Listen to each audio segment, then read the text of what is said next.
Okay, I believe I have everything up and working. Hopefully. Hello out there. Good day. And welcome back to another Merged World stream. I've got a kitty you can see just off screen. Little Buffy here is wanting some attention right as I was about to get started. Silly girl. I'm got some story for you folks tonight. Hopefully you'll enjoy it. If anything looks a little wonky or unsmooth, I apologize. I was prepping to go live about 15 minutes ago, and something happened with my OBS, and everything defaulted back to the basics. And I had to quickly set up a whole new scene. So hopefully everything works smoothly. Hello, Miss Ashley. Welcome and good day. About to jump into some story. We will be continuing with Seraph's tale today. Although we're not too far from taking a look back at the other group very soon. Hello, Mr. Jim. I'm excited to get over to that side of the story as well. As much as I enjoyed both sides of it, I think you guys are really going to like the new stuff over there. Because definitely, as I've said a few times, time is going by. So when we switch over to the other group, it will be at the same time period when this ends. So there'll be a space in there that will be explained. So, so we're going to jump right back in, do just a brief recap. Again, shooting for between an hour and a half for the story today, which I think we have more than enough material to last that long. So, hair is growing fast. Yeah, I need a haircut really bad. I just don't have the money right now. So, if you're watching out there on the YouTube streams, you'll notice that I am getting a shaggy. I trimmed the beard up some today. A lot of the green and red is gone out of the beard now. It's a couple more shaves and that'll be finite. And I'll be back to my dapper brown self. Brown hair. So where we left off in the story is our group of heroes, Seraph, Dina, Deacon, and Mugen, had been attacked by forces of Oromon within the city they were staying. They received assistance from a drow elf who gave his name as Vincentius, which we know, but they do not. So Vincentius said that he can help them escape the city through an underground tunnel system used by the it used to be used by the Goblin network section of the city that they used to sneak contraband in and out, but that the tunnel itself had been, I guess you'd say, abandoned soon after the merge due to threats inside that were undefinable. Still the best way to get out of the city and escape Ormon's forces. Vicentius selflessly joined the group and agreed to lead them through the tunnels to a small town, a distance east of their location, where they would exit out and then begin to make their way through the very dangerous mountains over to the other side of those where there's an elven nation. Again, all in the attempts of trying to get further away from Oromon. Mugen, of course, if you remember, was injured during an earlier fight, and while he's on the mend, he still is having a little bit of weakness and such. His arms stiff and things of that nature. He got stabbed through the shoulder. So he is on the mend. We'll talk more about that as we get into today's story. But where we left off, they had made camp underground for the first night, taking turns on watch. And then we let there with a little bit of self-musing from Vincentius, some of the thoughts that were on his mind. Hopefully, you folks enjoyed that little glimpse into what is clearly the younger version of the villain of this entire storyline, which I'm excited about. I'm excited that, he's just not a dude way out there that eventually they have to one day fight, and until then there's no motivations, there's no interactions. It's going to be much more involved than a lot of traditional villains might be. So, all right, let's jump on in. So they made it through that evening. No, nothing wrong. Nothing happened. Vincentius didn't do anything, but neither were they attacked or bothered by anything else, living or dead or whatever. It was a relatively peaceful sleep, as much as one can be when you're a distance underground. Vincentius, of course, perfectly comfortable underground. The others, not so much. Mugen, a little less bothered by it, because a lot of the Gullyville Nation is underground. They use that sewers and subways systems of what was old decimated New York to kind of get from one place to the other. Above ground, there's a lot of rubble and other dangerous things to deal with. We've not gone into a lot of the details of what's in Gullyville. I can promise you that one day we will actually address that. I mean, we're going to get a lot more in depth with Gullyville in the future. So before I jump in and get right into everything, though, I should, of course, give the thanks for everyone coming in, either watching this here on YouTube or listening to it on any of the different platforms you can hear podcasts, iTunes, Apple, or Google, Spotify, all that stuff. I'm on all of those. So if you haven't yet, please swing over there, give us a follow. And while you're here, if you're on YouTube, if you wouldn't mind giving this stream a like and a follow to the channel as well, it would be greatly appreciated. In my Discord, which I have a Discord, you'll find links for that on my website, Onlydraven.com. Had a new person join up this week who found my channel and everything through Mergedworlds on an audio podcast site, which I think is the first time that I'm aware of that happening. Or at least I'm sure other people may have, but it's the first time they've come into the Discord and said so. So it was kind of exciting to see that comment from someone who discovered me and my channel through Mergeworlds, which is probably the smallest part of the channel, but my favorite that I get to do. So it was exciting to have someone find us this. He was pretty much all caught up. The newest episode 93 should be up today. 94 will be up tomorrow. And then this one should be up on Friday. Yes, tomorrow's Wednesday, so Thursday or Friday. So all these should be up and going. I finally got the website issue with uploading fixed, so earlier today. So we'll start seeing those pop on iTunes, Spotify, and all those other places. You'll see them catch up here in just the next day or two. So apologize for the delay there. Finally got it fixed. So they went through the night, no issues. They have plenty of supplies. This should only be a couple-day journey.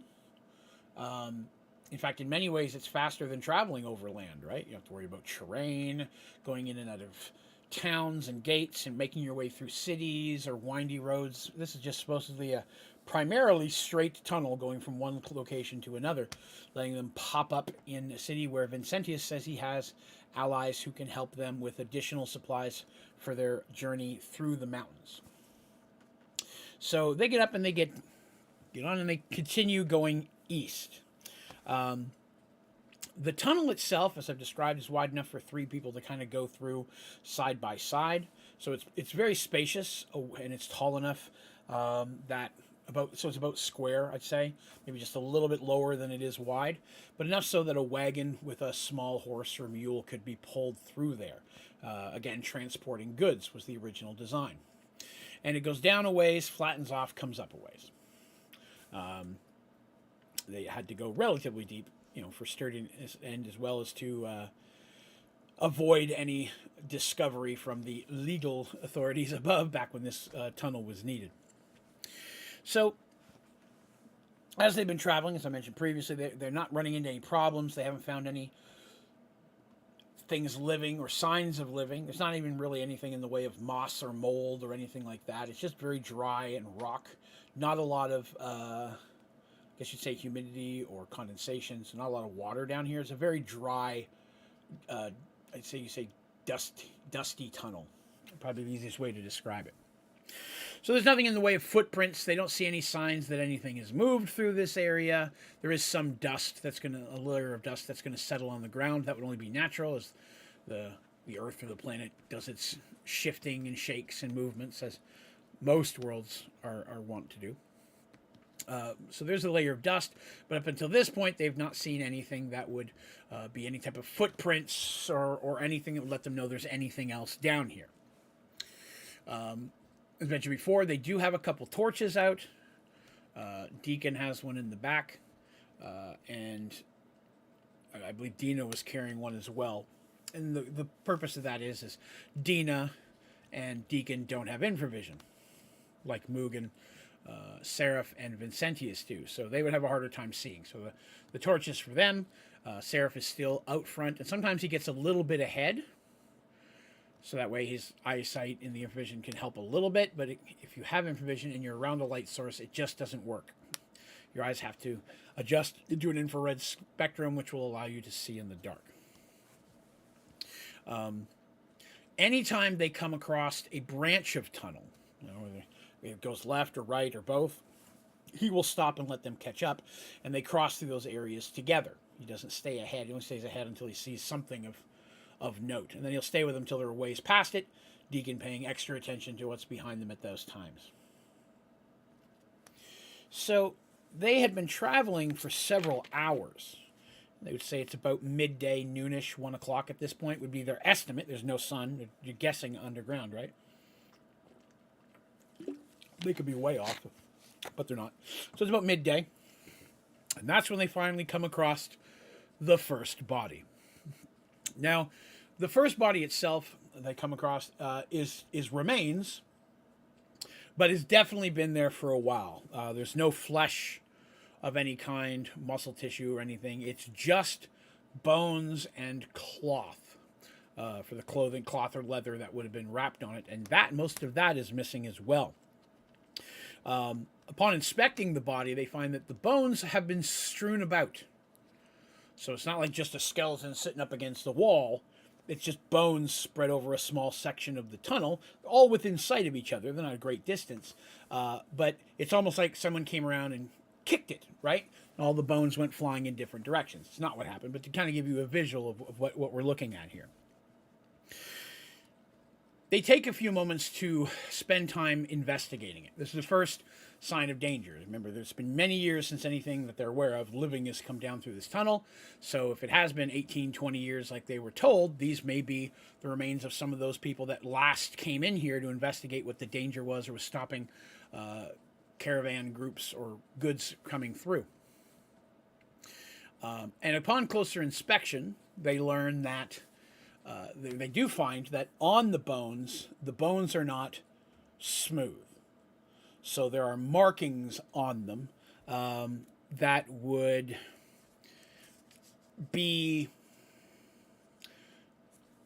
I'm trying to say the right word here, that would be evidence of something chewing on them, if that makes sense. Teeth marks, sharp teeth marks on the bones. That's probably the best way to explain that.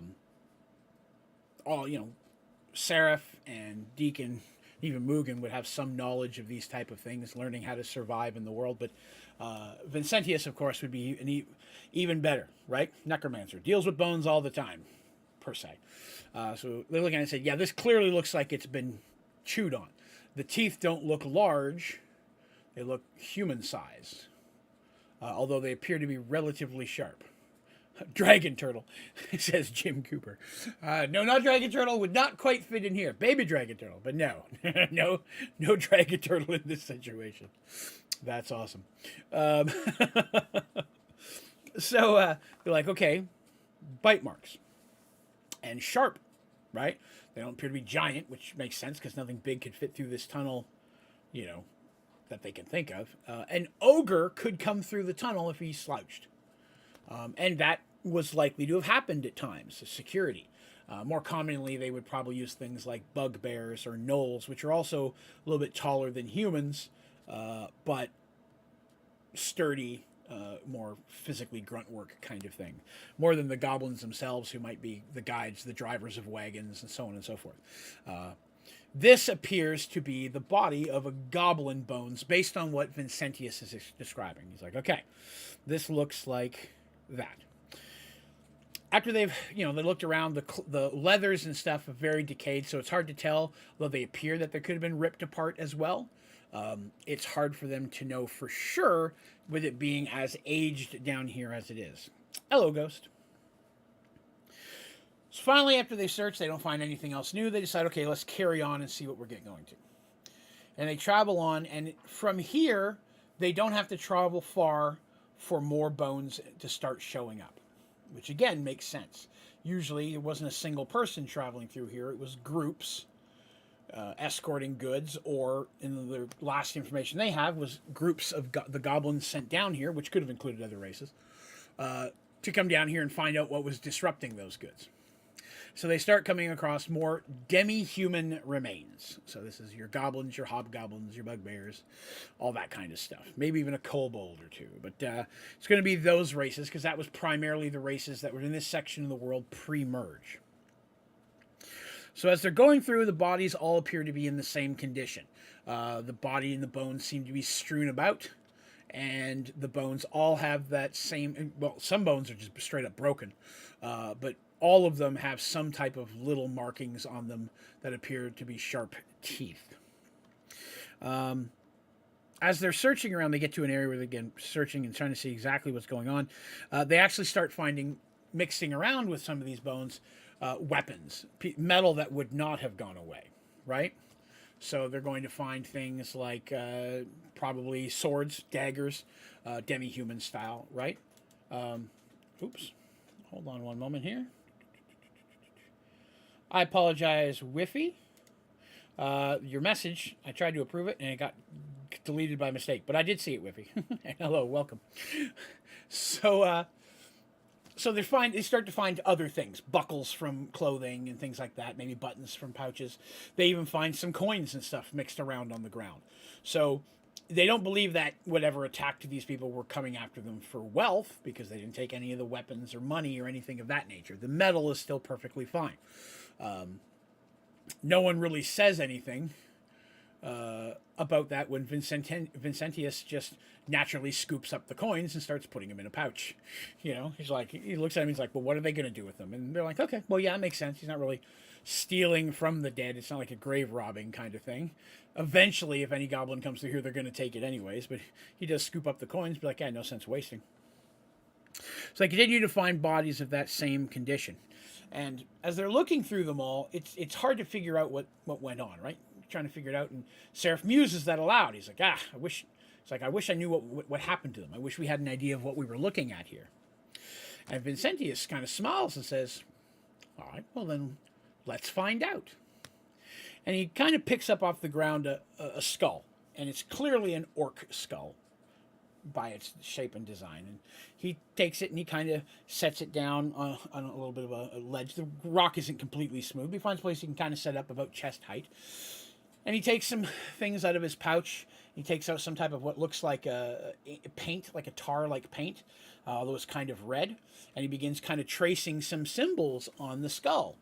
And, you know, Deacon, very interested in this. Mugen has no idea why he's decorating a skull. Like, he's like, maybe if it was like, a fancy one or something. But this is an old, dingy skull. That doesn't make any sense. Seraph and Dina just kind of stand there a little uncomfortable with the whole situation. They're like, man, you're playing with the dead. That's kind of not how that's supposed to work. And he starts painting with his fingers some symbols and stuff, and steps back and begins casting a spell, which only takes a moment. Once the spell is released, light starts to glow in the eye sockets of the creature, or the skull, if you will. And so there's no pupils, doesn't say anything, but he kind of sees it. And Vincentius begins speaking to it in a tongue that none of the other ones recognize, which is Orcish, which Vincentius can speak. As a scholar, he's going to be able to speak multitude of different languages, and the demi-human races very commonly interact with Drow, normally as servants or hired help and things of that nature. So he is able to speak several of those languages. So he speaks Orcish well enough. And so he starts speaking, and he's like, what questions would you like to ask it? So Seraph begins asking a series of questions. What happened to you? What happened to these bodies? How did you die? What was the threat? Things of that nature. Vincentius then speaks those questions to the skull in Orcish, and sure enough, the skull doesn't move. The teeth and mouth don't move or anything like that. It doesn't become animated, but they can hear a voice speaking. And it sounds like it's coming from a distance away, and it's kind of like being funneled through the skull, so it has an echo to it. And the answers are in Orcish as well, which Vincentius then passes those answers on. And basically what they learn, right, is that all it could say is that creatures in the dark, claws and teeth everywhere, too many can't get away, flesh ripping, screaming, and dying. They ask, some more specific things, but the spell itself is limited, especially on the fact that this spell was cast, was a long preparation. If he was looking to raise a corpse, even a skeleton corpse, which he could probably do with the whole body of bones here, majority of them are here, it would take considerably more time to prepare a body than that. So he just cast a very, very lower level necromantic spell, which is still a fairly high spell. But once it's done, they got all that they can from it, and they've got all that information. He kind of dispels the spell, and when he does, the skull literally just crumbles to ash, to dust. It's kind of just falls apart at that point. Any shape of a skull is gone. It's just dust. It pulled any last living vestiges of life out of it to be able to answer those questions. So now they're like, okay, so it's not like a scary person or a scary thing, it's many things. And it specifically says creatures, claws, teeth in the dark, which definitely goes along the lines with what they've come across so far. Buffy is afraid. That was actually Mr. Midnight. Buffy was over there, but she was here too. Mr. Midnight was crying for some reason. He's my other kitty. Let's see. Let me catch back up to my page here. Excellent. So they definitely have some concern now. I mean, they're already worried, but this brings everything. Okay, this is too many to fight. That's not. You don't want to hear those words, right?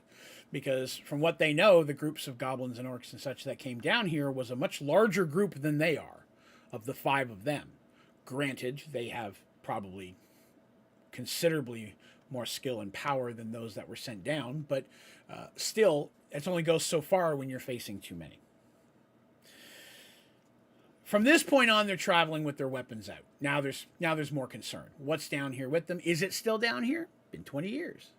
But again, they haven't found anything like footprints in the dust or feces, anything that would imply something came through here, whether it's an animal or a person. So now they've got their weapons drawn and they're going a little bit more slowly, trying to be a bit more quieter, okay, which they weren't being too loud to begin with. As they move forward, within the next few minutes, they come across a broken wagon. And laying on the ground before it is the remains of what was 2 small horses. Again, the bones kind of around the area. But whatever, the bones were picked clean as well on the horses and the wagons. In the back of the wagons, they find some what were leather sacks that are still there in relatively good shape, maybe a little faded, a little crumbly. And then looking inside of them, they find iron ore, which would have been a valuable resource to get to a blacksmith or to a smithy of some kind, weaponsmith, in the city. And so this was clear, and the wagon, the way that it's facing, is towards the direction they're coming from. So they're coming towards the horses, if you would. So this was some type of delivery that was coming through the tunnel, which never arrived, which is what triggered all of this 20 years ago to send down people to find out why. And there are a multitude of bones in this area that definitely show there were multiple bodies here. Hush, buddy. Come on now, your treats are over there. Hush. Let's see. So it's this time when they're getting to this area that they're starting to notice something else. On the wall in patches are, if anything, you explain them as splatters. And at first they thought maybe it was old blood. Listen, hush, buddy. Hush. Being a butt today. That it's blood splatters. But when they get close to check it, because I hadn't seen any anywhere else, and even if the blood had dried, this looks a little thicker, right? And it's one of those things where they get close and they're looking at it, and it's got a greenish tint to it. And they don't touch it with their hands. They're not stupid. They get a piece of bone out and they touch it, and it's very thick and goopy, and it has a smell to it. What does the wall look like? Okay, I can explain that. So the walls of this, I had mentioned a little bit earlier, but this thing itself is wide enough that 3 of them could walk comfortably.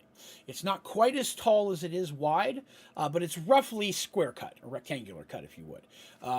It's not a smooth wall. The parts it's broken and kind of crumbly. It's pretty sturdy. They'll come across wooden cross beams and such every so often to help hold up locations. But most of it's cut directly out of the stone. Very likely it was some type of natural tunnel here at one point that they've widened or built upon to create this long tunnel. So it does dip up and down and sometimes turns a bit, but more or less it's relatively straight.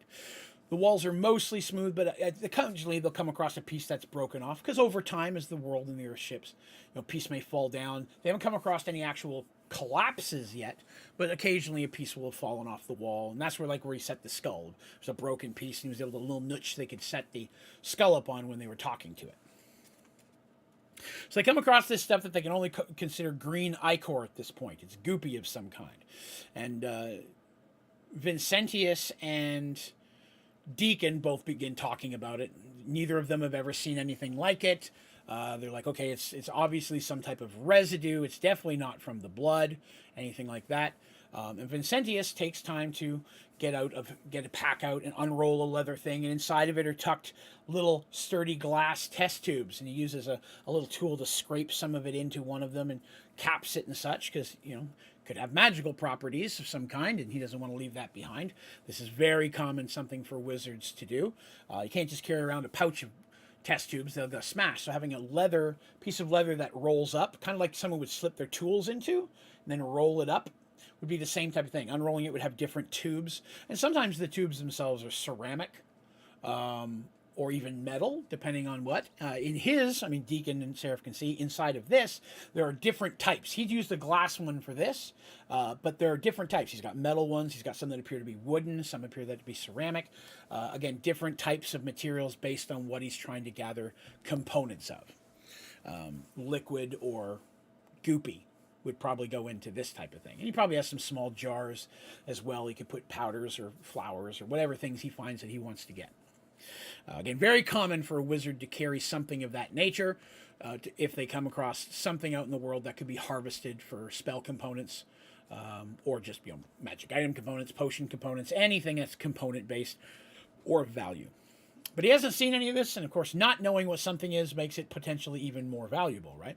So he gets himself a test tube full of it. They're not there very long, and as they're going forward, it becomes more and more common. There's more and more of it on the walls and the floors. It's not acidic. It's not burning them or anything, and they didn't burn or smoke the bone when they're scraping it off or anything like that. It just is goopy and kind of slimy. Potion type jars, yes, or preserved food jars. It's very, very likely. A lot of those are going to have, they're not going to be screw tops, of course, but a lot of those may have like a cork that you could push in, or it may even have a cap with a, let me rephrase, a small ceramic jar where you put a piece of leather over it and then tie a string under the base of the jar to hold it as a lid. So the leather acts as a lid. So it's thick, but it's still pliable. So they just set that over, pull it down, almost like a saran wrap idea, and then wrap a string and tie it off in the bottom. Hello, Tyler, and probably Taco. Good day.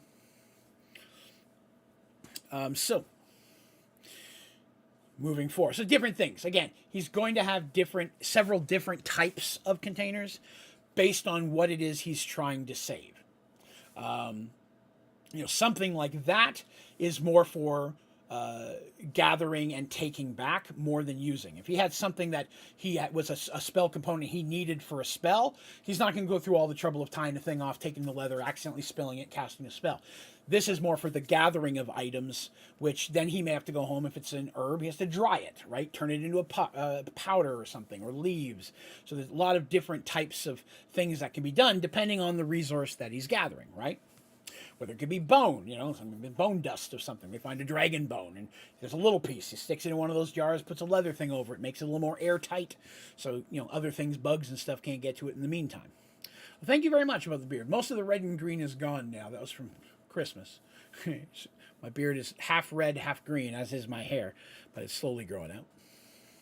So yeah, that's kind of how I. That's kind of when a wizard is someone's playing a wizard character in my games, and they're like, "Hey, I want to be able to gather spell components." These are the things that I have them buy, right? If you're playing a wizard, you're like, "Hey, I want to be able to gather spell components." Okay, different parts of that could be more expensive, right?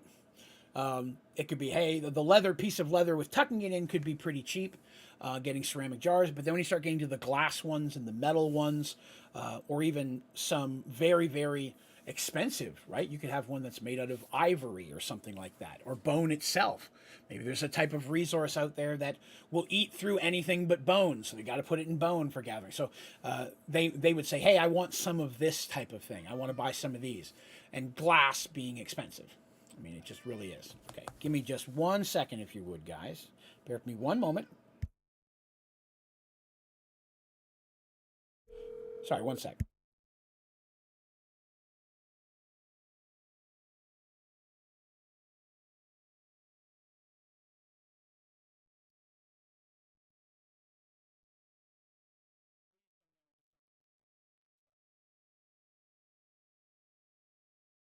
Okay, sorry. I asked my wife to come down and spend some time with Midnight so he'll stop squalling on camera. He just wants some attention. I know he does, but I can't do that in this, right? Glass is more expensive than bone. That's a great question, Whiffy. It's going to depend on what type of bone you're using, right? I mean, if you want a deer bone or a cow bone, hollowing the marrow out of the middle of it, sealing the top and the bottom wouldn't be that hard. That would be easy, right? But let's just say you want to get something that's magical in nature, and you're like, okay, I need a tube or jar made out of dragon bone, right? That could be expensive. Glass, though, well, I always try to remind folks that when you're looking at things like this, for in D&D terms, very often you're thinking of the medieval time period, right? And we're looking back at a time period where very often they didn't have glass mirrors. A mirror was silver or something that was very, very smooth and shined out to reflect very well. Glass was expensive. A lot of people didn't have glass in their windows, or if they did, it was very cloudy, lower quality sandy glass. So like a nice clear glass and then formed into a sturdy test tube. You're not going to just find that everywhere, especially since it's a niche market, right? Not a lot of people are going to need that in their daily lives. So finding someone who can make that for you with the materials you need, and again, if you're a wizard or a cleric and you're gathering high-level spell components, you may want it to be of pure glass. You want high quality, or you want it sturdy or thick, things like that. These are specialty niche items. And again, I know I'm on a bit of a tangent about D&D here, but when you're playing D&D, I mean, every character class has the option to have things of this nature that they may want to buy at some point, especially depending on what type of secondary skills they have. If they have leather working or sewing, they may want materials for that. I want to buy different types of leather. I want to make bags. I want to make, I want to make a cape. I want to make a cloak of some kind. Making your own gear is not a bad thing. It can just take time. You may have to buy buckles from a smith. If you're a higher level character and you want to try to create a magic item, well, then you would need to do all that stuff, but with much, much higher quality materials. So if you want to make a magical bag, you need very special, maybe like leather of a dragon skin or of a wyvern's wing or something of that nature, with thread of a special spider's silk or whatever it is to sew it together. You may have to have a platinum clasp for the top, expertly made by an expert jewelsmith, so that it fits in there, kind of thing. So as a dungeon master, I really promote the use of secondary skills like that. Herbalism being a very popular one. By any class, right? Even a warrior might want to know how to use salves and stuff to heal himself. So I really try to give a lot of opportunity for people to use those which may be considered useless or silly secondary skills to become a very active part of their character and their even adventuring life. Explaining how to play second edition. I'm getting interested in D&D adjacent games. Yeah, I could do that. I could probably schedule a behind the dice episode and talk about the basics of how second edition works. I can probably work something in the next couple of weeks for you for sure. Hello, scary guy. All right. So, it gathers some of the goop, is basically what we're getting to and all of that. So, yeah, different things can be more expensive. So, they're carrying on. Now they're being extra careful, right? Got that, it's a kind of a sticky ichor. It's not acidic. It doesn't burn them. It doesn't hurt them to the touch. Nobody put it on their fingers, but if they touch it with their toes, it's not eating through their shoes. So it's not acidic. It's not the stuff you find in the Aliens movies. Nothing like that at all. We're not that kind of crazy loco. So they're moving extra carefully. When suddenly, about that time, Seraph calls an all-stop. This is usually some type of movement that you would have worked out in the group, holding up your hand, whatever, that everyone knows, stop moving and be quiet. Could be because something's up ahead and he doesn't want him to notice the movement. He might need more quiet to hear something. But he does that motion that everybody in the party knows. This means stop moving and shut up for a minute. I'm doing something. That's important. Not in a rude way. They want him to have that. Okay, what's the problem? Figure it out. Let us know. Because Seraph has heard movement up ahead. It's the first sound they've heard in this entire tunnel that wasn't created by them. Other than when they dropped a bone or tripped on something or rock or whatever. It's the first non-them sound they've really come across. And you only heard it for just a moment. They all stand still for several minutes as Seraph is trying to get, but it doesn't repeat itself. It doesn't happen again. So he himself takes a few steps forward, a little bit further away from the light, a little bit further into the darkness. His eyes can see, and he can tell that up ahead, a short distance of maybe 15 feet, there's a cross tunnel going left and right. So it branches off again. And I've mentioned before, they came across some that are on the left, some are on the right, some are crossed. These are part of the network of tunnels, but they're all smaller, thinner, more narrow tunnels that aren't as well made as this one. Because they're thinner, they don't need as much bracing to sturdy them and such. And some of them may even be natural, that they just happen to cross. And their goal, they've only been on this one straight one the whole time. As he's staying there, watching, not moving, because he sees that, he stops once he gets up close enough his vision can see that, and something small comes from the tunnel on the left. Now, the thing itself is small, probably no more than 2 feet tall. From what he can see, it appears to be hairless. He doesn't see any hair on the body, and it doesn't seem to be clothed in any way. So it's not showing any pants or nothing like that.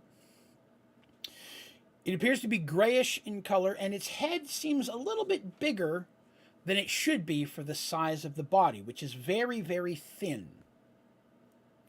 Its arms and legs are also very thin, and each end in either 3 long fingers or 3 long toes. So they are feet and hands. This isn't a walking on all 4 type creature. You could tell by the leg structures, the way the knees work, it stands upright or maybe slightly hunched. The arms are a little bit longer than they should be for that size. So it's got long, thin arms that come into 3 long fingers that come down to long points. And the 3 toes that are at the end of its feet are kind of the same way. Gollum. Not exactly Gollum, no. Reminiscing, though. And then the big thing, of course, is that it has one large eye, very central in its head. The eye takes up, oh goodness, probably a good 1/3 of its round forehead. So it's it's a large eye, and it's in such a way that it almost feels like the eye is a little bit too high. So its face is it's like its chin is down so that it can see forward with this eye that's a little bit higher on its head. The creature may have a mouth. There's a line, but it doesn't. So it's closed at this point. You can't really see it. Now, Seraph is standing there with his sword out. And it comes and it sees him and it just stops. Now, it's not like it's surprised by him. It came out because it saw and heard them. I mean, it's very determined in the fact that it came out, and it's coming out relatively slowly but confidently. It's not sneaking or scared of him in any way. The Seraph and the creature just kind of stand there for a moment staring at each other. Seraph not wanting to move, kind of waiting to see what the creature does. And the creature's head moves just a little bit, kind of like you'd picture a bird's head when it's looking at things. It's that one eye is kind of like just tilting its head in quick little short movements to see what's going on or what it's looking at. But then the creature seems to have received all of the information it needs to from Seraph. And its mouth opens and it screams. Now, when the mouth opens, what will look like a thin line for the mouth extends almost back to where the ears would be.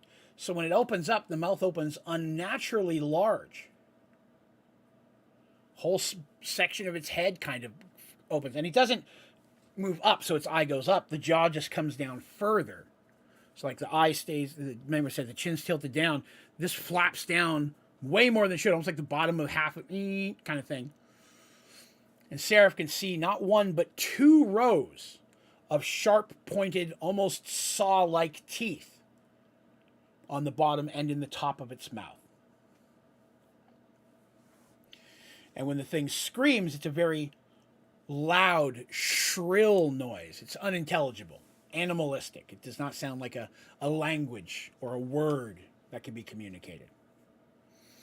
But the most disturbing thing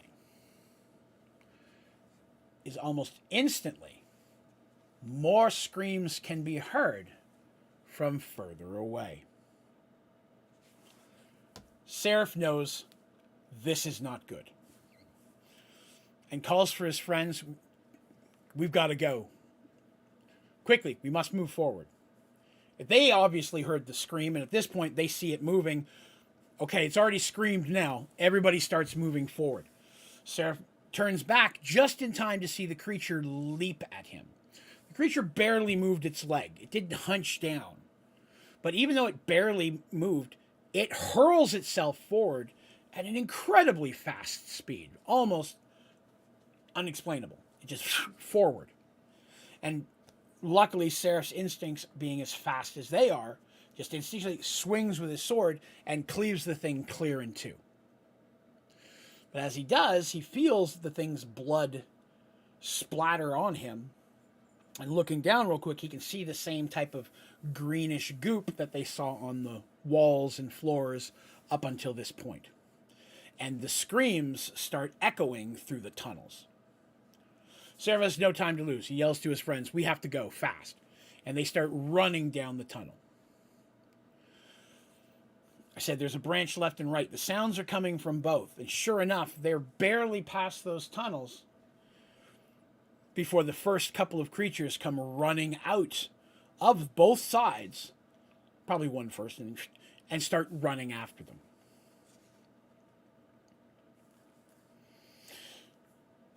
They're moving as quickly as they can, running through. And as they're running, they can see that there are more branches to this tunnel relatively close. So one on the left, one on the right, then 2 again, 2 on the left, then 2 again, then right. So they're coming across a lot of these tunnels. And as they do, more of these creatures' screams can be heard. And some of them are getting out in front of them. They have no choice but to try to cut their way through. Seraph is a little bit ahead of the group. He hates leaving him behind, but being ahead is giving him a little bit of time to try to cut several of these down or out of the way before his friends catch up, trying to make that path a little clearer. And there seems to be no end to the things. Seraph can hear spells. Both Deacon and Vincentius both unleash spells behind them. Deacon being in the back, Vincentius kind of in the middle there. Casting spells behind him are going to be flame spells and things that will hit multiples at once, right? Magic missile's not going to do a whole lot in this situation, but a gout of flame or a fireball could have a lot. Now, nobody actually unleashes a fireball spell, though, okay? Never cast fireball in an enclosed area. All you're creating is a kiln. This is stone. It will just capture that heat and funnel it in both directions, and it will cook you and your friends. Don't cast fireballs indoors. Very important in your regular lives and in Dungeons & Dragons. Don't do it. It's not cool. So they can't do anything of that nature, but flames that are focused in a certain direction, which is almost like a flamethrower, is what blazing hands or burning hands basically is. It's a cone of flame that comes out of your hands, getting wider. Perfect for something like this, although they have to turn around some to do that, which slows them down. So spells and swords are going through as much.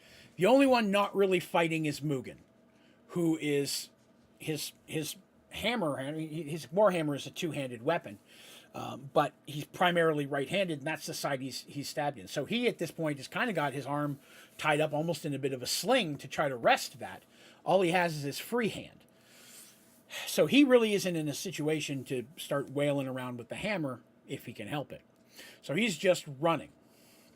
But even Dina has her sword out and is trying to cut. But as they're running, they're getting something will nick, a claw will scratch. And the claws on these things are incredibly sharp as daggers.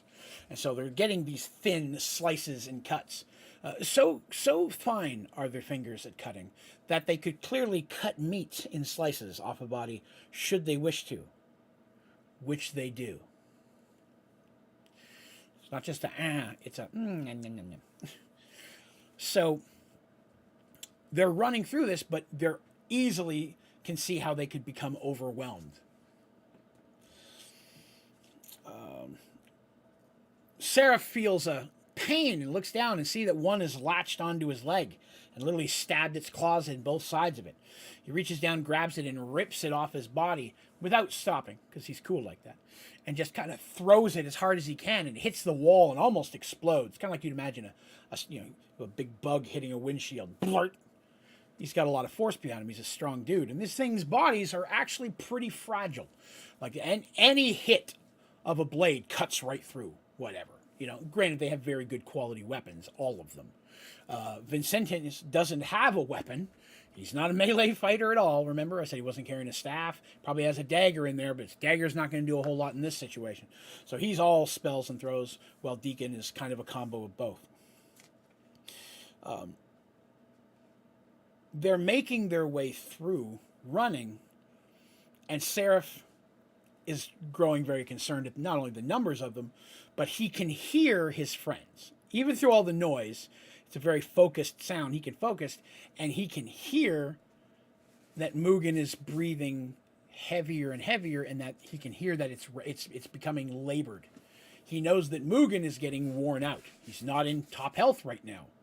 He's still weak and fatigued from his body trying to fight the injury and heal.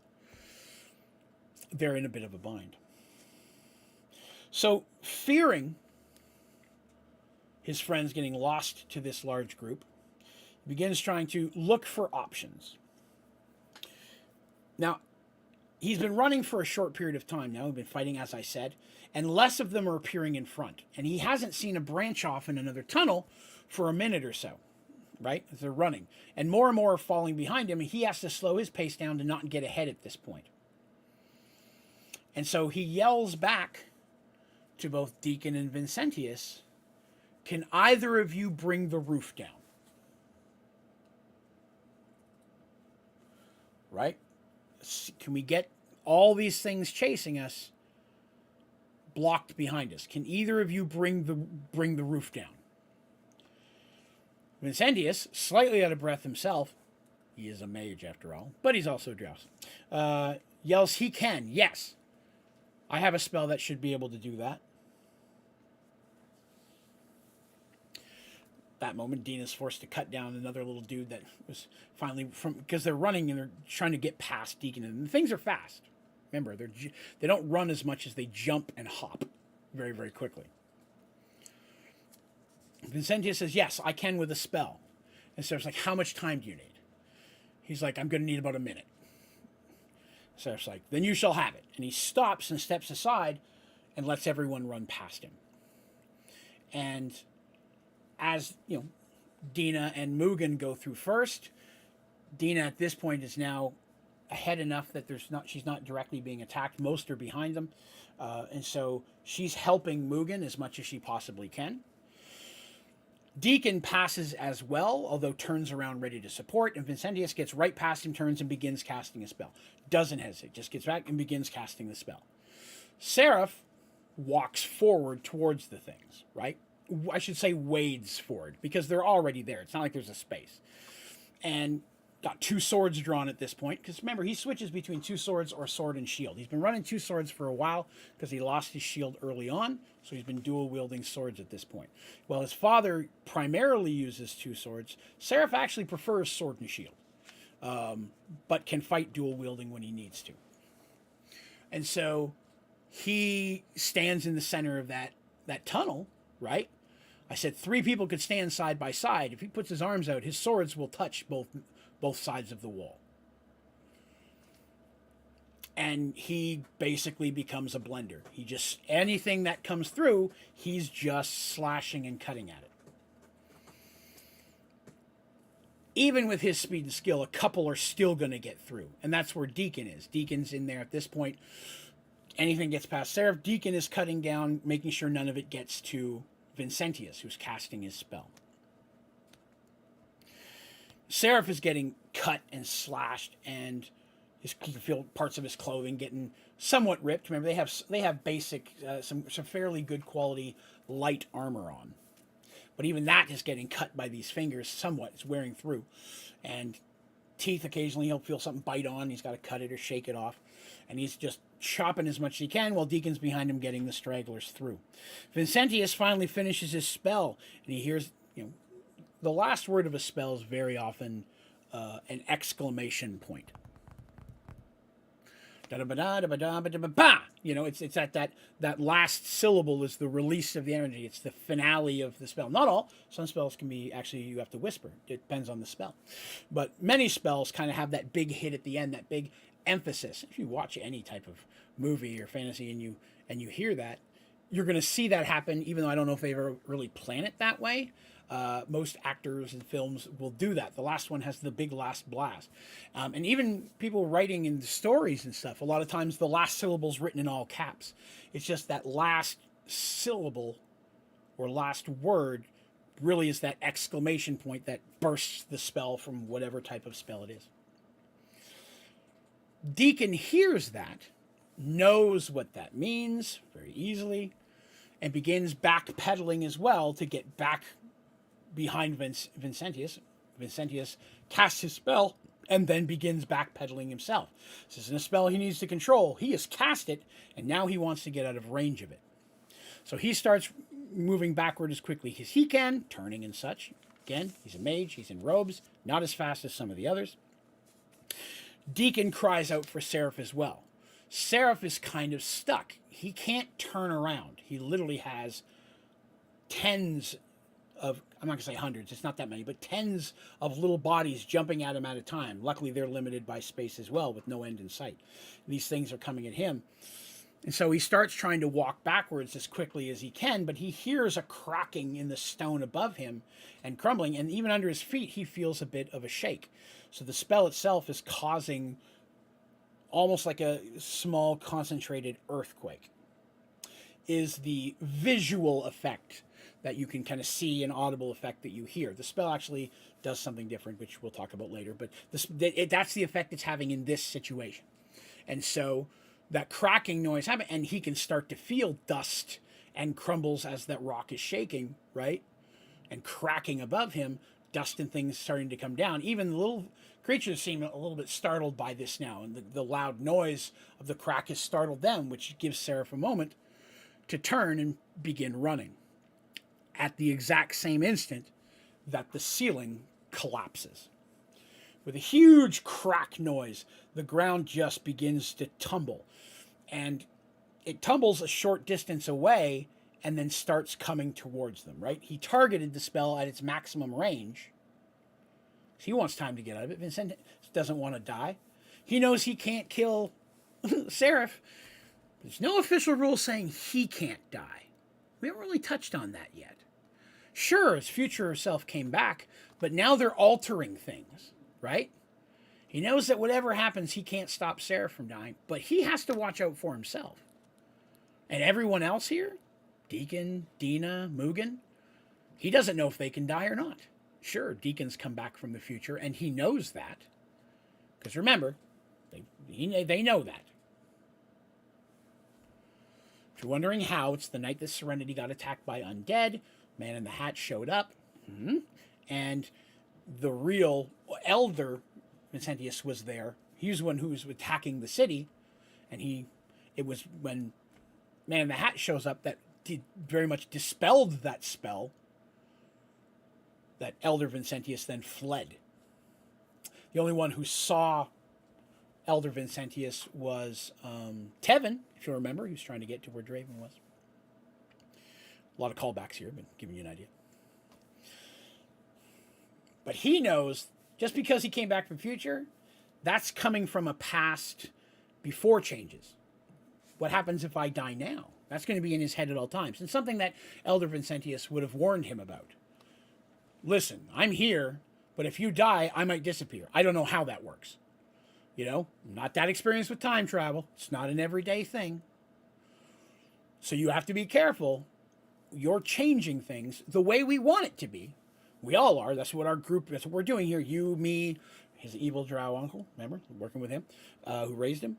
We're trying to change the path to get Seraph to a point so different things can happen. So Vincentius is very aware of the fact that he could die, and he has to make sure that doesn't happen. Everybody was, but he's a little more knowledgeable of why. The crack comes and stumbles.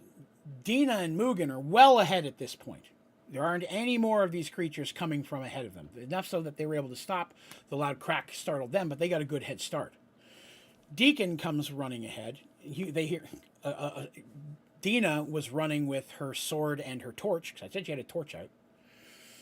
She's put her sword away at this point to help Mugen, so she was just Mugen in a torch so she could see. Deacon couldn't see much at all. He was mostly blind fighting in that situation, which is another secondary skill in 2nd edition, which we can talk about when we get to that point. But blind fighting is a very cool ability. It's fighting with, like, basically blindfolded, but knowing where the attacks are going to be, based on sound and movement and things. Skill not everybody has. It's expensive to get, but it's a good one. He's cast a spell quickly so that he's basically holding a light in his hand. But with the crack, a big thing of dust comes flying down the tunnel towards Dina and Mugen, right? Dusty air comes quashing at them. Clouds everything. Even with his light on, it's dusty. Where's the dust going to go? It's a contained area. It's not just going to settle. It's going to take a bit of time. The cracking sound itself is more like a big boom as everything crumbles in. That only takes a moment, but there's still some echoing from above. They can hear a little bit of rumbling as the ground above would collapse in and stuff, depending on how deep they are, which is pretty deep at this point. But the ground above is shifting and such. But after a moment or so, the sounds come to an end, and they're just in this dusty thing, and they're all coughing because there's dust in the air, and there's no clean air, and they're probably covering their face the best they can to try to get some filter on that. And Deacon has the light out, and Vincentius appears behind him. Remember, he was right with him. Vincentius caught up as well. And Seraph, not to be seen. Deacon cries out for him, and there's kind of a silence, and then even then, there's followed by a coughing. As Seraph comes out of there, and Seraph has just got little scratches and cuts all down his arms and on his cheeks and necks and stuff, little in his head. He's just covered in cuts at this point, and his armor in parts have just been almost shredded. His armor is basically going to be unusable at this point. He's going to have to replace that. And he's still wearing the armor he brought with him from Serenity. Both him and Deacon are. And Mugen technically as well, wearing his regular clothes. They're dressed in their original stuff that their parents had got from them, which is high quality, probably low-level magic at least. So it's very good armor. But his armor, at least the chest arm part of it, stun part of it, has just been shredded. It's not going to be useful at this point. Aside from, Dina comes rushing up, and everybody's checking each other. Are you okay? Yes. How's Deacon and Mugen? Everybody's like that. Vincentius just kind of is just kind of standing as well, watching them do this, with just kind of a forced stoicness, if that makes sense. He's forcing his face to stay impassive. Because in the back of his mind, right, when all that was going on, cripes, I don't want to die. My elder self never warned me about any of these little things. He knew this tunnel was here, set him on this path, but he didn't know about what was all down here, because back in the original time run. Vincentius was not a part of this. So he didn't know what was down in there. He didn't want to die either. But when he was casting that spell to bring the roof down, and the only thing in front of him was the tunnel, the creatures, and Seraph. You know that in the back of his mind it was like, what if the rock does squish Seraph? Like, what if?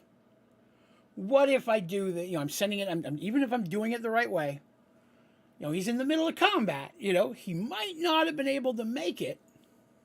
He's got to have those thoughts, right? He's been told something always gets Seraph through this. Yeah, but I haven't really seen that myself. What if I cast this really hard? Maybe it squishes the guy. And I get to go back and say, hey, I succeeded where you failed. He's dead. Now we get to do the future the way we want to do it, right? So once again, to see Seraph walking out, cut up, injured, slashed, but relatively fine, inside, you know that he's kind of seething, right? Because for just a moment, he's like, maybe I'll get him where my elder self never could. He's then almost immediately forced to bring a smile to his face as both Deacon and Seraph Dina and Seraph step over and begin thanking him for saving their lives. They're so happy he was there in that moment. And checks him, are you okay? Is everything all right? He's like, yes, I'm fine, thank you. It was a wonderful spell.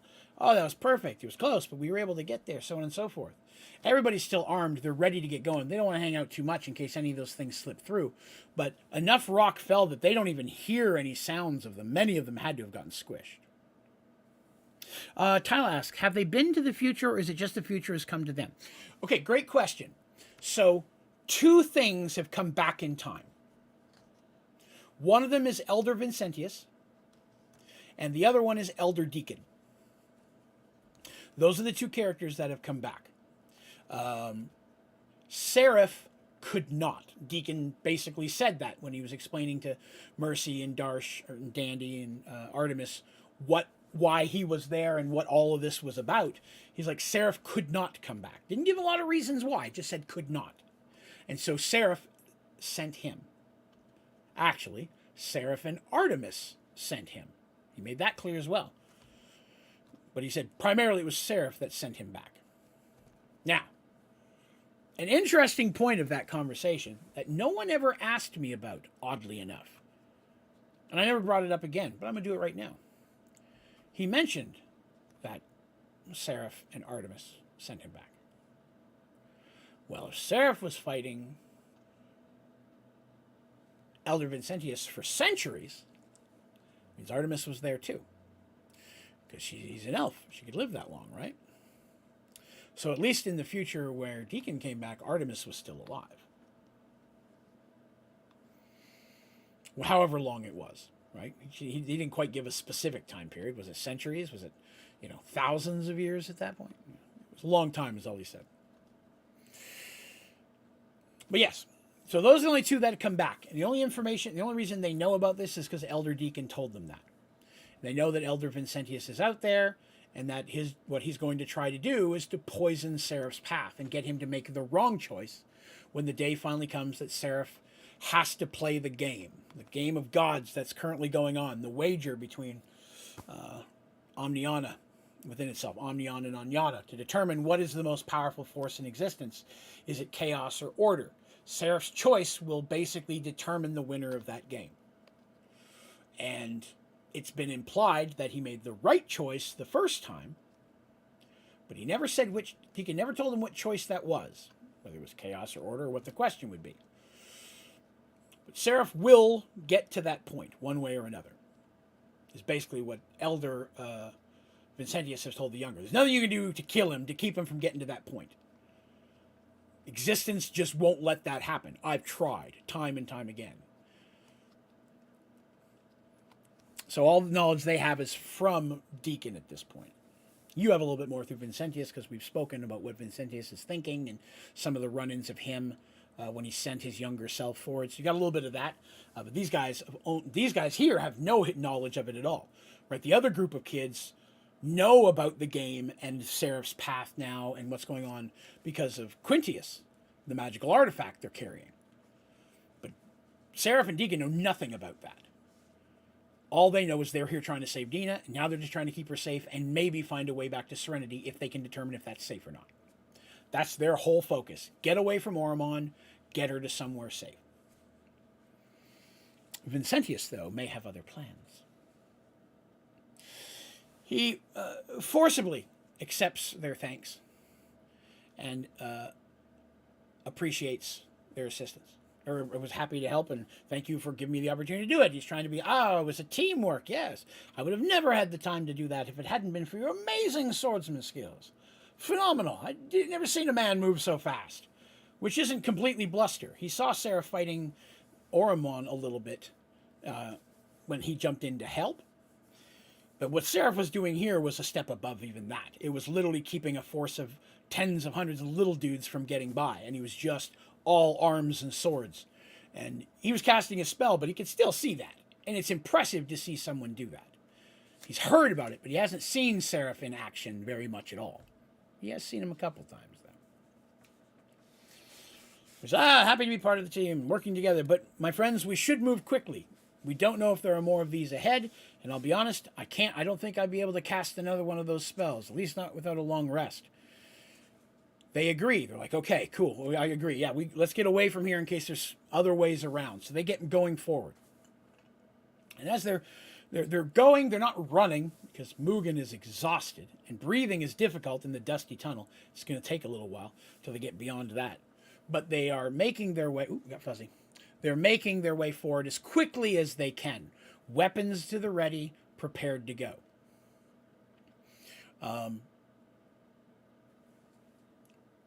From this point, they're not seeing any more tunnels left or right. It's like they've gotten past that section.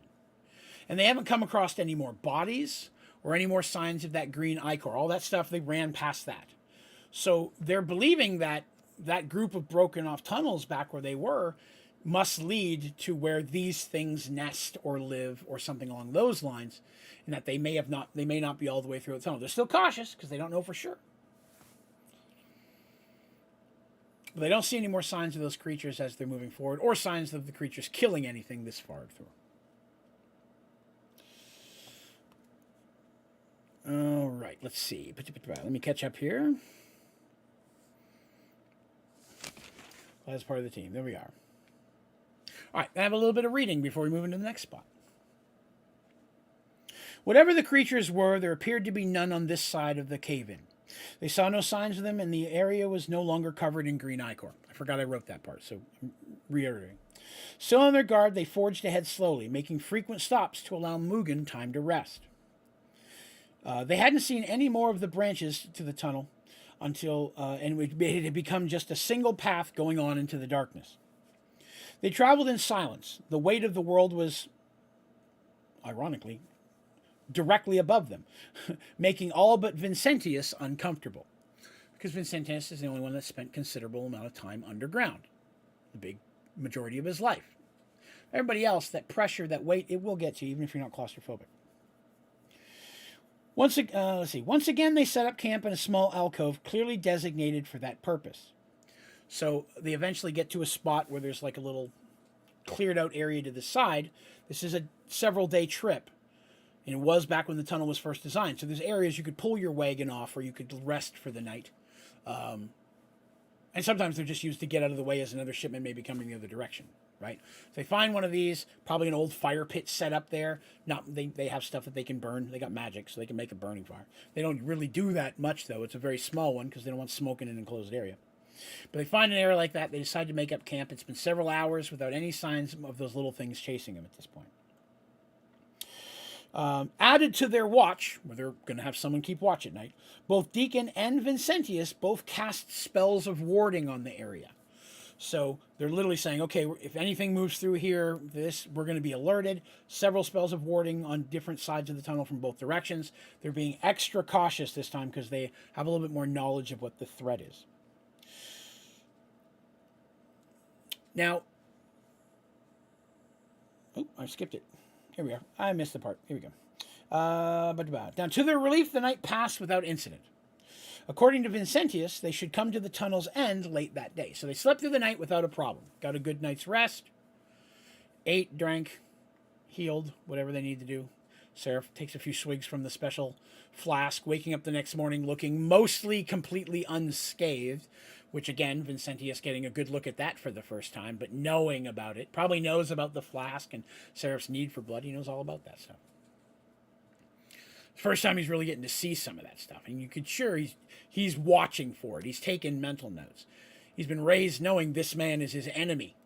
And the one thing that's going to keep him from, basically what his life goals he's been told are going to be. So he's watching for any weakness in that armor, if you will. Mugen was feeling much better the next morning. Whether it was Vincentius's salve or his own sturdiness, the wound itself had closed and he no longer felt fatigued. So he heals relatively quickly just because of his sturdiness and such. He has a very high constitution. Surprisingly, it's the one stat that gully dwarves have relatively high, because they are dwarves after all.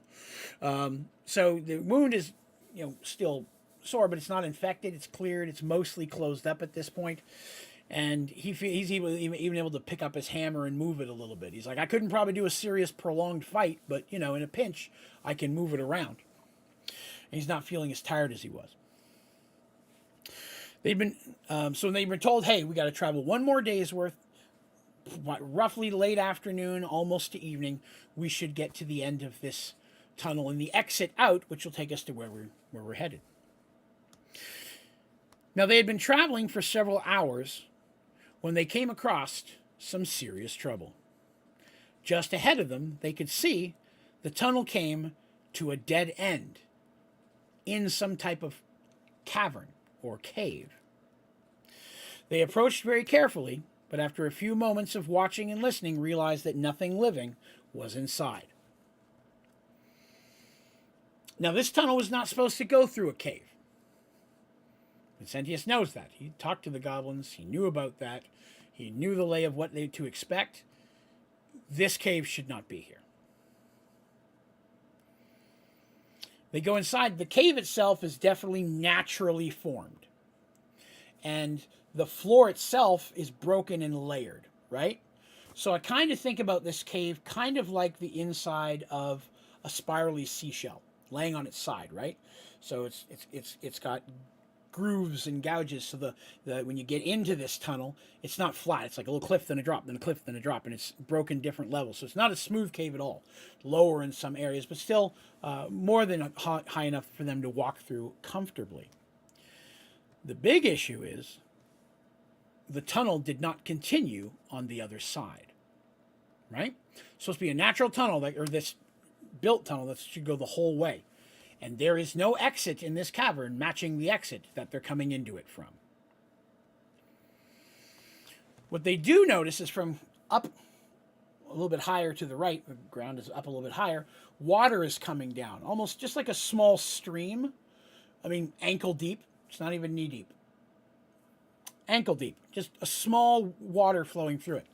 Seraph climbs up to take a look, but is surprised to find that the water literally comes out of thin air. It comes right out of the rock, even though there's no opening. The water just appears to be coming from the rock itself. I've talked about this. You guys should know what I mean by that. The water source literally is just coming straight out of the rock. The water trickles down, continues down the cliffs, and then down at the bottom of this cavern, they can see that it continues down another natural type cave tunnel. But that's going deeper. And they can see that across from them, there are a couple small on different heights, other tunnels that are leaving, one on the right, one on the left. But they look natural tunnels. They do not look like what they just came through. So they've reached a point where the merge happened. And they're like, oh, damn. How do we continue on with this being a problem? So Vincentius is in a silent rage because this cave should not be here. His easy plan of getting them through to the other side, earning their friendship, so on and so forth, has just become more complicated because now he has to find a way out of this. And he's really the only one who can. his knowledge of how the Underdark works. They have no choice but to try and exit. They can't go back the direction they can. They caved it in. There haven't been any other branches since. There's no other way around. This is it. So after looking at what was going on, they decide to follow the water. Even though the water is going deeper, as they're looking at that tunnel, it's still going mostly in the same direction that they are. It's mostly east, but it's a bit northeast. Which again, Vincentius knows this. He has direction sense. Again, it's a secondary skill. They have to try one of these exits. They can't dig one out themselves. They decide to follow that because worst case scenario, if this does require them to be underground longer to find another way out, they have at least a water source. Vincentius tells them that water is not always the easiest thing to come across underground. And when you find it, you know, that's a valuable resource. At the same time, because of it, they have to be aware that other things that may live down here may also be attracted to the area because of that water. So that's something else they have to be careful of. With not much other options, they have no choice but to continue on to the east. Well, northeast at this point. And they follow the river down, climbing down slowly and carefully and following that tunnel. They travel for a good hour, hour and a half. The tunnel, again, sometimes going up and down. But it's turned more, and they're going very close to the west again, or sorry, east. So they're pointed in the right direction. The Snapshot Tunnel is mostly going in that direction, even though it does kind of wiggle, twisty, turn at times. So at least they're headed in the right way. When suddenly, gradually, from ahead of them, they begin to see a soft glowing light. So up ahead in the tunnel, soft glowing light. Cautiously, they put their own torches out, dip them in the water, put those out. We don't want any, if there's lights, it could be a problem. Seraph moves forward first, looking to see what's there. And as he moves forward, he finds that the tunnel again ends into a very startling sight. The tunnel ended into a large cavern, its floor about 30 feet beneath them. The water that they'd been falling falls like a small waterfall into a pool of water directly beneath them. Small one, bigger than a pool, but not like a whole lake or anything like that. The cavern itself was incredibly large, and growing on its walls were some kind of moss that radiated a soft bluish light, which lit the cavern enough that torches were unnecessary. Made it like nighttime, right? Not perfectly clear, close enough you could see without a torch. In the center of the cavern sat a large building made of black and white stone. From its design, it appeared to be some kind of temple. Though dedicated to who, they did not know. The building was clearly very old, and also covered in spots in the glowing moss. They saw no signs of movement or any of the temple's occupants. For occupied the temple must be, since large braziers were lit around the structure, their flames growing brightly. So there's braziers with fire in them in this cavern. Well, fire's not just going to burn forever. Somebody has to be feeding that fire. Well, they don't see any movement down there or anyone walking around. Someone has to be somewhere who tends to that. The water pool in the bottom area is still rocky. There's not like vegetation and such, maybe a few little crappy plants. But the water itself in this area definitely explains why the cavern might have been chosen to build something. The why relatively deep underground, but not super deep underground, they don't know. Vincentius clearly says, I don't recognize this architecture. It's not Drow. It's not Durger, Dark Dwarfs. That's how I pronounce it. There's arguments there. It's not Deep Gnomes. So it's not Dark Dwarves, not Dark Gnomes, and it's not Drow. It's because it's not Illithids. And they go, what's an Illithid? Mind Flayer. And they're like, oh, Mind Flayers. Like, yeah, definitely not Mind Flayer. I'm familiar with what that looks like, too. And they're like, you've seen that? He goes, no, I've never seen a Mind Flayer colony. No one seeing that ever comes home. We know it exists only from the few that have randomly escaped or come across it by accident and fled. But trust me, no one in the Underdark is not trained on the signs to look for Mind Flayer communities. That's the worst place anyone could end up in the Underdark. Drow are bad, but nothing compared to Mind Flayers. They have no choice but to move forward. They're going to have to continue on. They have to climb down the wall because the water is the end of the tunnel. It's 30 feet beneath them. They climb down very, very carefully. The rock here is natural cavern. It's not hard to climb down. There's even little ledges they can hop down to, climb a bit, hop down. Seraph, of course, up and down like it's nothing. Vincentius casts a small spell and just floats down because he's silly like that. He floats on an angle and lands on the edge of the water. Everybody else has to climb down into the water and wade across it. It's about stomach deep. So Seraph does carry Mugen. So he doesn't have to get wet. Looking at the cavern, even though they're down here and they're being as quiet as they can see that there are other waterfalls or traces of water also falling from different heights at different locations in the cavern. So they're like, okay, well, on that side, I can see some falling out. If we can get past the tunnel and climb up to one of those, we might find another tunnel that's going the right direction. We're still heading towards and may go back up to the surface. This one led up technically if we come in from this end. So maybe one of those will lead up as well to the surface or get us closer. Seems like their best move. There's not really anywhere else to go but this cavern. And so they decide to move forward, and they're going to stay on its southern wall. They're going to stay close to the wall and try to avoid it completely. Moving quietly, cautiously, and prepared for anything.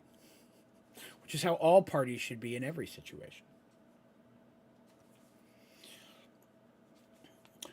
Vincentius does take a moment to get a sample of the glowy moss, which is something else he's not seen before either. He's always gathering samples. Very funky. So they begin to move forward very quietly. And now they're in their single file line again, trying to stay close to the wall, with their eyes almost always watching the temple. Because you could tell a temple by the way it's built. It doesn't necessarily have to be a temple. It just has all the earmarks of what you'd expect. Although they don't see any signs or statues that would advise them of what it's a temple of.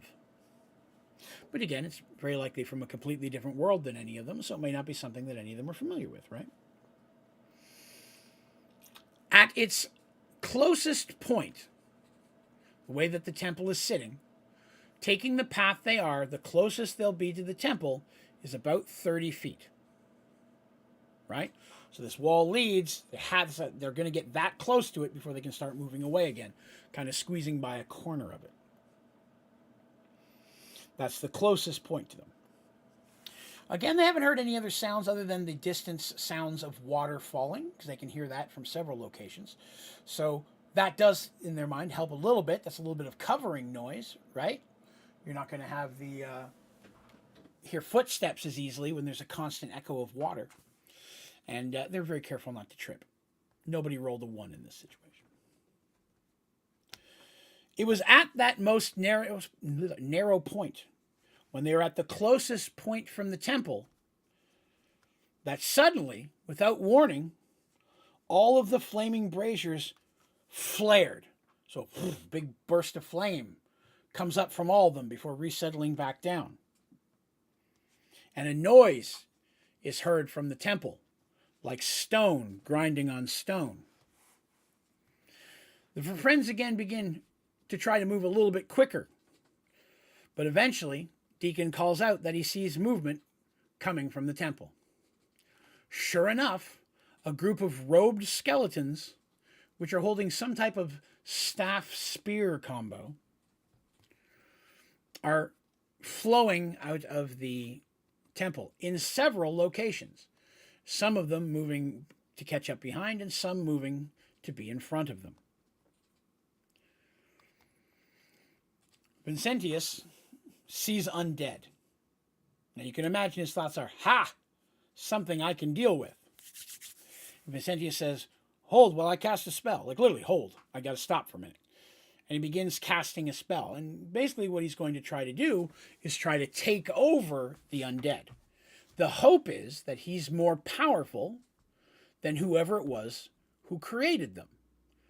Try to wrestle control of the undead away. He's very confident in his abilities because his abilities are quite hefty in this area. It's his specialty. Unlike some of the other spells he knows how to cast, these are his specialization. So his his belief is, okay, I'll just take over the minds of the closest skeletons. If I can only get a few of them, then at least they can fight each other and maybe buy us some time out of here. I have to wrestle away control. He begins casting his spell while his friends arm themselves, prepared for combat. Even Mugen's got he's working his arm, he's got his hammer out, if you will. And Vincentius casts his spell, and then he stops for a moment where he's prepared to fight for control. And then nothing happens. And he curses in Drow.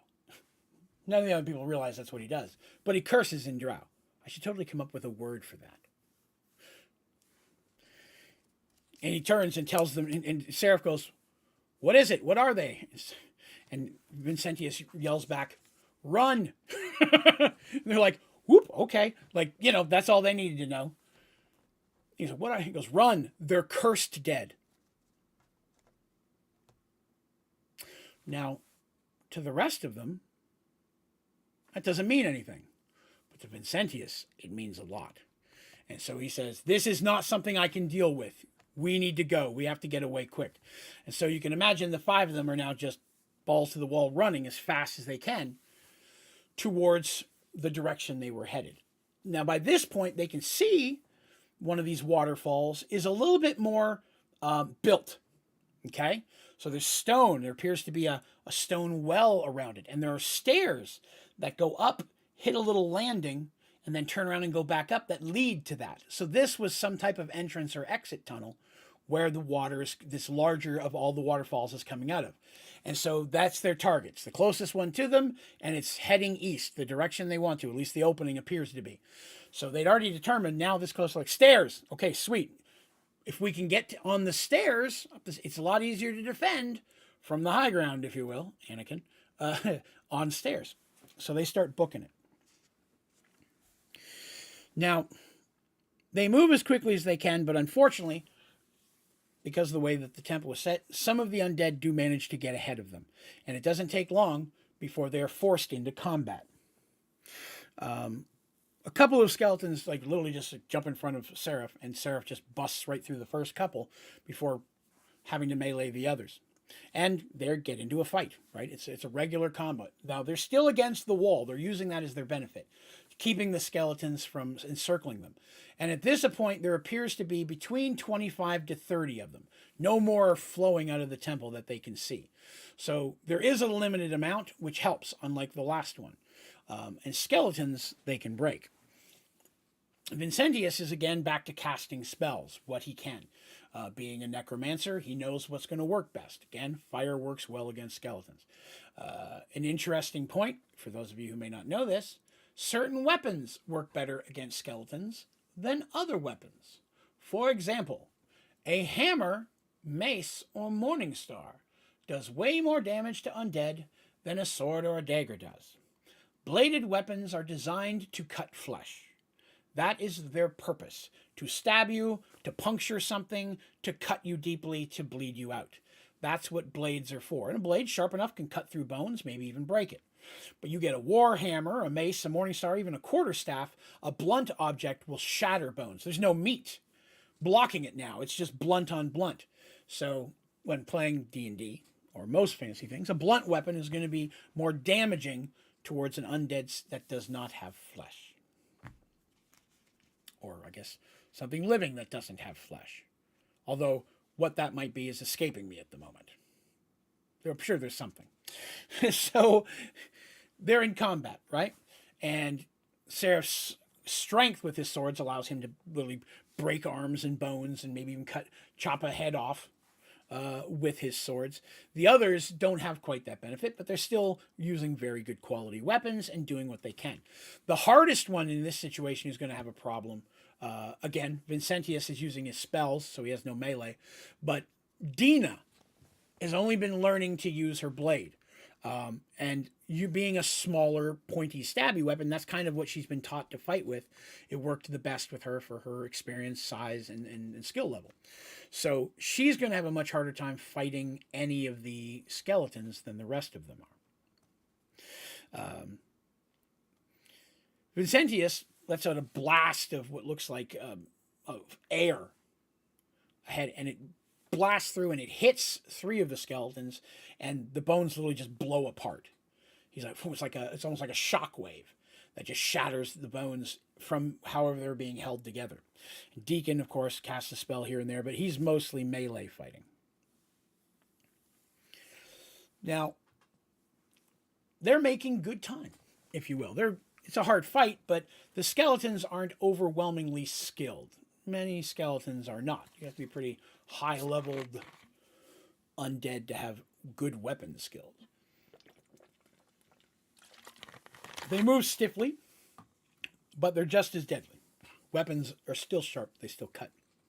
Might even be a little bit rusty. Ooh, infection. As everybody's fighting, Seraph and Vincentius both notice something at the same time. Coming from the temple is another skeleton. This one is probably a good 2.5 feet taller than any of the other ones that they're fighting. Remember, the ones they're fighting are robed and look very clerical, although, again, they can't quite see any symbols that any of them recognize as a god that they know. This taller one that is coming out is wearing some type of circlet on its head, is much larger, and the robes that it's wearing are in better condition. Or fancier, I should say, not better condition, fancier. They're all in good condition. And it begins making its way towards them. This is a problem. This is the daddy skeleton. You can tell if this, I don't know if this is what's controlling the other ones or not, but whatever it is, it's bigger and it looks more powerful. And in its hand, it holds a large staff. Now, as it reaches the other skeletons literally step aside to let it through. They don't like part like the seas or nothing, but they will step aside as if they know they're not looking behind them, but they'll step to the left, it'll walk by, they'll step back into its position. They're still moving to fight forward. And Seraph, seeing this, knows that he's going to have to deal with it, right? Everybody else is already fighting against skeletons the best they can. Dina, at this point, has had to retreat behind the others, kind of against the wall, where she's a bit more protected. Well, even Mugen is still whacking away with his little hammer, which is not a little hammer, it's a big hammer and having pretty good effect. He's only smacking him around the knees, but one good hit from him takes the legs out on anything, and then a crash down on a skull or a bug will break it pretty easily. The large one steps forward, and its eye sockets glow, not in the same way, but glow a bluish color, and the skull at the top of the staff that it has glows as well, and it opens its mouth and some type of noise comes out. It's kind of like a growl. Obviously there's no lungs, but it's that kind of a noise, and something comes firing out of the end of the staff, out of the skull, the eyes of the skull, and hits Seraph clear in the chest, and he's knocked on his ass. He's like blah, and this force comes out of it and hits Seraph in the chest. He wasn't expecting that, and he stumbles and falls backwards. The other skeletons don't move forward on him, but the big one steps forward and brings the staff up to bring it down on Seraph, who's winded. He's gasping for air. It hit him. It knocked the wind right out of him. Dina yells out. Deacon tries to push back a skeleton to get there, and the big skeleton swings the staff down quickly and strong towards Seraph's head. But it doesn't strike, because in that moment, Vincentius steps in the way and, reaching out, grabs the staff before it comes down. So he's coming down with the staff. He's just got one hand. Vincentius stands in there and basically catches it. The man doesn't have a weapon of his own. His hands are mostly free. The thing is trying to push it down, and you can see the skull starting to glow. And Vincentius is holding this, and his lips start moving. He's casting a spell. He's doing a spell of his own kind. And the large skeleton's, its mouth opens and closes as if it's speaking as well. And the two of them have almost like this mumble fight. I hate to say it that way, but it's unintelligible words that are barely audible, and they're both saying their own spells, looking at each other, trying to overpower each other with one way or another. The others are fighting as best they can. Seraph has finally gotten back to his feet, But what Dean is crying out, he's having to step back and defend himself against skeletons, which are now stepping in to fight him, since Vincentius has basically stepped in and is taking the brunt of what was meant for Seraph.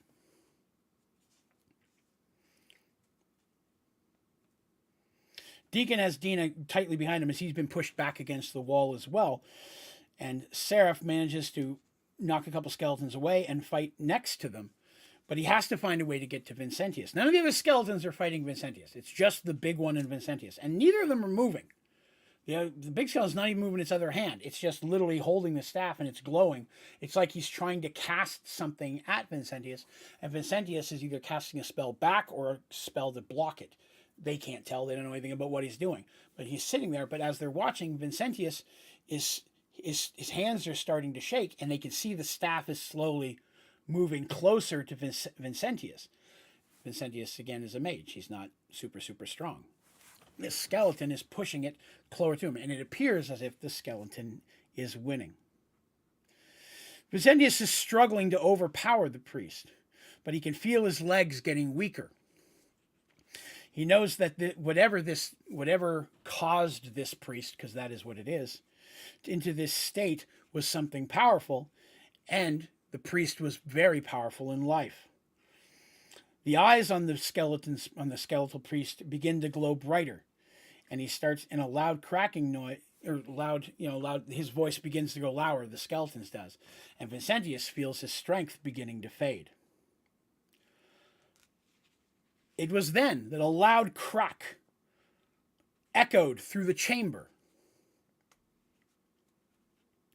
The priest's skull explodes into pieces, which, I'll be honest, probably doesn't feel real good to Vincentius because he's pretty close. But the skull literally explodes into pieces. With just a moment of delay, the skeletal's body falls and hits the ground. Once again, the braziers flare brightly before settling back down and going dark. And as they do, the other skeletons' bodies collapse to the floor. As he has done in the past, everyone stares at Mugen, who stands there holding his pistol in his offhand. "Quit playing with the bones! I want to get the hell out of here!"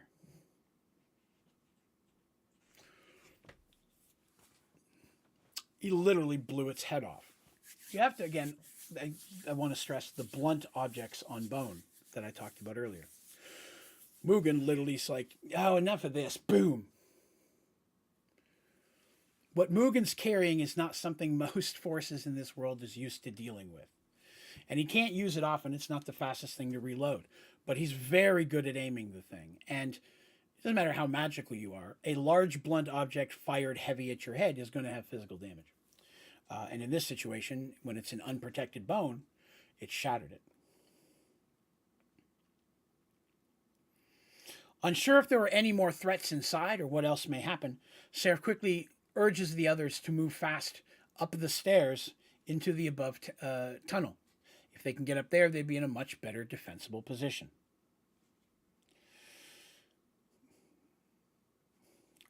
Seraph steps over and asks Vincentius if he's okay, and Vincentius nods, and they are the last two up the stairs. In his hand, Vincentius still holds the priest's staff. As they climb up to the top, they find that the tunnel itself, while still primarily natural looking, there is a path of stones to the side of it, so there's a walkway running alongside the water. With no sign of pursuit, and no desire to dilly-dally any longer, they quickly make their way up the tunnel. The tunnel goes almost directly southeast, the direction that they were hoping to go. While they're moving, Seraph asks, "What was that? What did we just face? What did we just happen?" And Vincentius explains to him that there are 4 types of undead. There are the raised dead. Those are the dead that are raised by people like himself, necromancers, priests, people who have found a corpse or a body and have raised it back into an animated state. He goes, then there are the self-raised undead, which are primarily going to be things like your liches, Beings of such great power that they were able to prolong their life past death. Then there's the third kind, the infected dead. A lot of times these ones start as raised dead, and that's going to be your zombies and type, who have the ability to pass on that affliction by biting or clawing or hurting another, a living being, the zombie infection that we're all so familiar with. And then the last option are the cursed dead. The cursed dead were created by higher powers or through some type of last power. I say last power, it's like through their last action, through their betrayal, they are cursed to do something. Or they kill someone who with their dying breath curses something. In every situation, that curse itself is brought into existence by a higher power. Doesn't necessarily mean a god, right? There are demons and other things out there, and freaks, we've talked about that. But it would have to be something of quite a bit of power to cause a cursed dead. And a cursed dead are nearly impossible to be taken over, except by the most overwhelmingly powerful necromancers. Because at that point, you're overtaking the programming, if you will, that a godlike being has given to this undead. You are cursed to guard this building forever. You are cursed to, kill everybody who walks down this road, whatever the case may be. This is your thing you have to do, and you're going to do that nonstop until that higher power releases you or something manages to destroy you. And it's that last group, that last section, that is what they just dealt with, cursed dead. What that curse was that caused them to be there.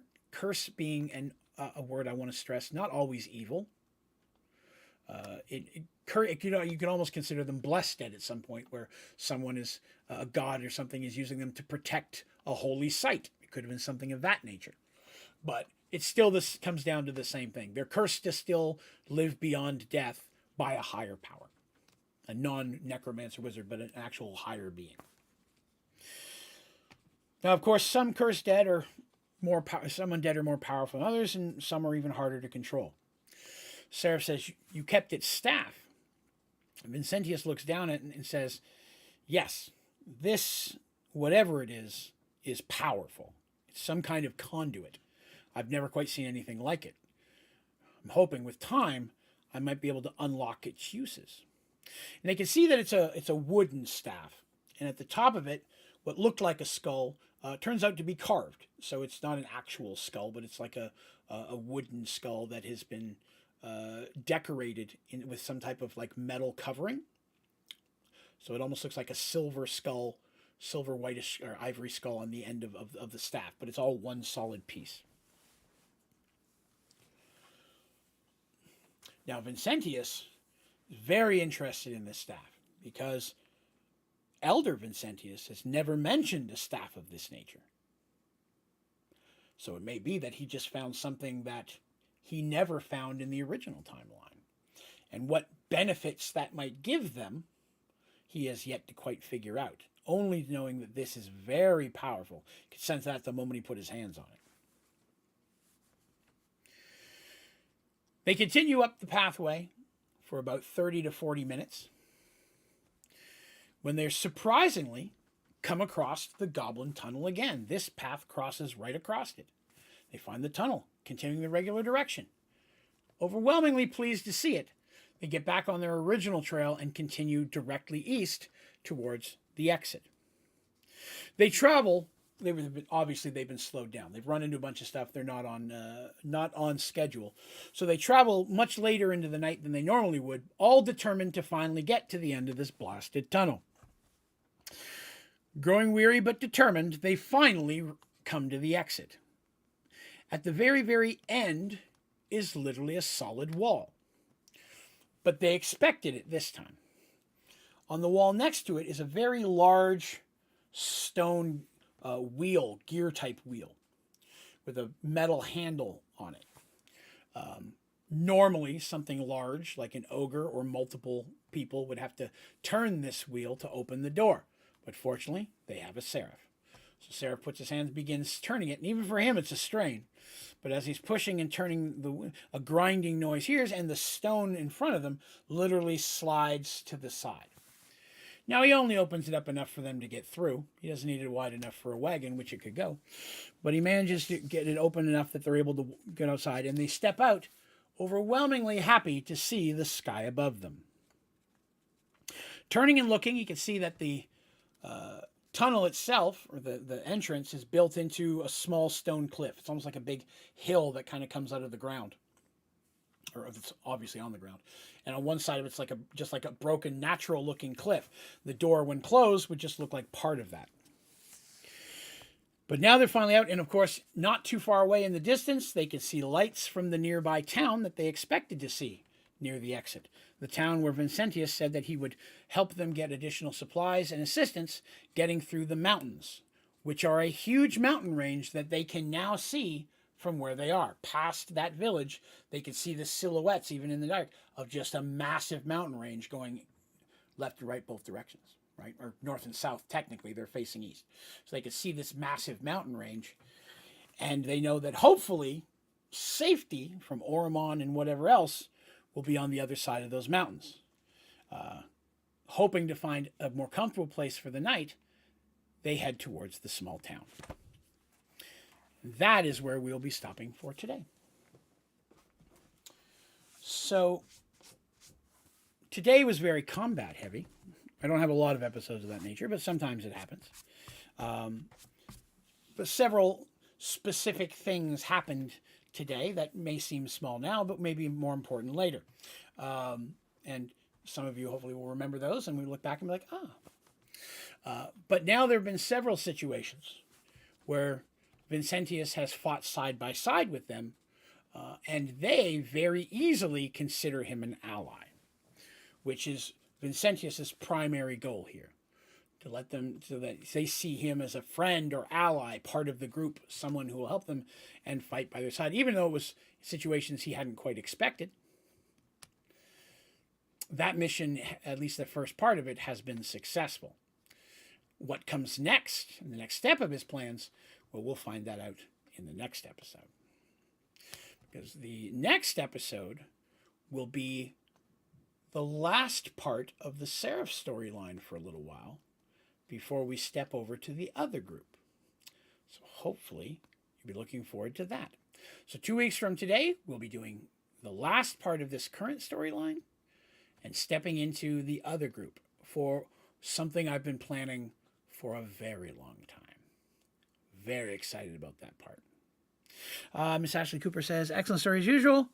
What were the tunnel creatures? Custom. They're custom creatures that I created, so they're not specifically in a monster manual. I do a mix. I like to create my own stuff, and I like to use traditional monsters. So this is just something that I created a while back and hadn't had an opportunity to use yet, and felt that this was a good situation, a fit for them. They're reminiscent of the Sharnlings, if you'll remember, when the Dandy Darsh group were trying to get Michael's soul back because it was broken in Menandra. They were taking back the Dwarven kingdom. They fought a Sharn, which is a big, nasty, multi-headed creature. And there was all the little Sharnlings, which are also multi-headed and things of that nature. The combat in my mind was very much along that. Same type of thing, but with a different type of creature. But the same kind of idea. You're stuck in the tunnel with a large amount of these little things with razor-sharp claws in this situation, and teeth, where they just want to eat you. And you've got to try to survive. So it was fun to do that. That said, that's a little bit longer today than it has been lately, so that's pretty cool. A little bit longer story. 2 weeks, I'll be back here for some more Mergeworlds. And same normal time, 8 p.m. Eastern. Again, I would ask if you're watching this, whether it's today, tomorrow, or 10 years down the road, please remember to click that like button, subscribe to the channel. And if you are out there listening to this in audio on Spotify or iTunes or Amazon audiobooks and podcasts, I'm on all that stuff. It would be awesome if you wouldn't mind giving us a follow over there. If you have an account on one of those, give us the 5 stars and the ratings and reviews and all that stuff. It definitely helps get the podcast in the ears of more people, which is really why I just want to share my story with as many people as I can. So thank you to everyone who's given me the opportunity to do that. But that is going to do us for today. I will look at setting up a behind the dice episode here in the next week or so, where we can talk a little bit more about how second edition works for actual playing purposes for those people that are interested. All right? That's going to do me for tonight. You folks have yourselves a wonderful evening and a good couple of weeks, and I very much hope that I see you again 2 weeks from tonight for a little bit more Mergeworlds. All right? You guys have a good day.